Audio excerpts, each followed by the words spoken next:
Өткен жолы сал сөзі киімді салпаңдатып кең тігуден шыққанын айттық. Бірақ әдебиеттанушылардың көпшілігі бұл атау кәдімгі сал ауруына қатысты туындаған дейді. Себебі салдар ел аралап жүріп белгілі бір ауылға жеткен кезде қыз-қырқын орнынан тұрғызбайынша сал ауруына шалдыққандай шалқасынан түсіп жатып алады. Мұндайда қыздар келіп, оны қолтығынан сүйеп, үйге кіргізеді. Енді сал одан сайын еркелей түседі. Берген тамақты өз қолымен жемей, қыздар аузына салады дегендей. Одан кейін салдың кең балақ шалбарынан, қойны қонышынан шашылған алтын, күміс, ақшаларды, әшекей бұйымдарды қыздар таласа тармаса жинап мәз болсады.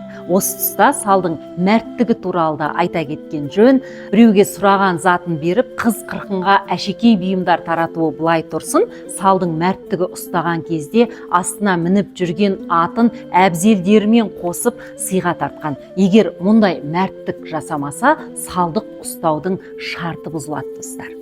Салдың салған әні, айтысқа түсуі, сән салтанаты, домбырасын тартып, бетін құбылтуы, ортекені ойнатуы, осының бәрі Сахара сахнасындағы театрланған өнер дерсіз. Менің қолымдағы Біржан Сал домбырасының дәлме-дәл көшірмесі. Біржан Сал бұл домбыраны 1885 жылы жасатып, өмірінің соңына дейін тартып салдық құрған.